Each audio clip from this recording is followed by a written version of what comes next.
ar viskoulenn vihan a rae toulou e pep tra.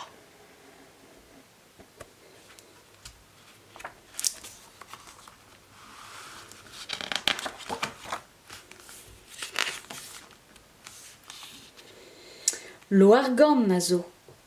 Un ubihan a zo o lugerni war un delien.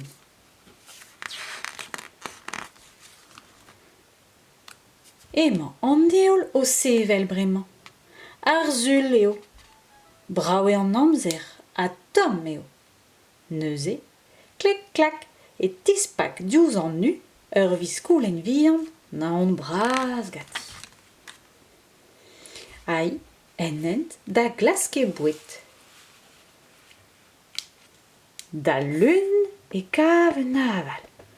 Hag ober a ra un toull ennañ. Na on bras he deus c'hoazh goudeze avat. D'ar meurs e kav diouberenn. Hag ober a ra daou doull enne. Na on bras he deus c'hoazh goudeze avat. D'ar meurs e kav terfrunen. Hag ober a ra 3 zoul enne. Na on bras he deus c'hoazh goudeze avat. D'ar yaoul e kav peder ziviyen. Hag ober a ra pevar zoul enne. Na on bras he deus c'hoazh goudeze avat. D'ar gwener e kav pem orangezenn. Hag ober a ra pem toull enne. Na on bras he deus c'hoazh goudeze avat.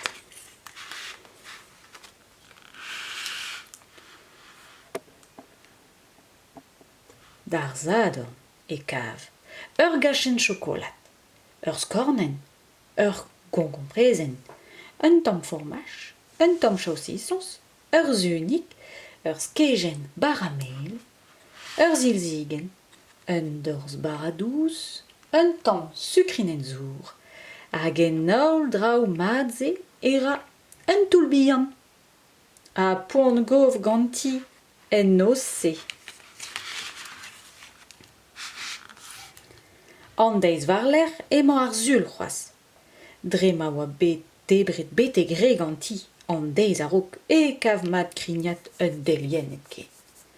Mont a ra kalz gwelloc'h gati bremañ.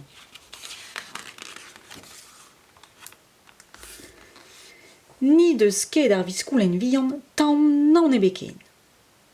N'eo ket bihan ken e wirionez, met braz ha teo e deut da vezañ. Ahi, da zevel izi neuze, he foupenn. Ha da chomenni ouzhpenn diousiz un vespad. Neuze, e krog da zebri ar boupenn, d'ober un toull enni, da vont er-maez, en ur gorvigelat, ha dont a ra da vezañ. Ur ger a valafenn. Echu.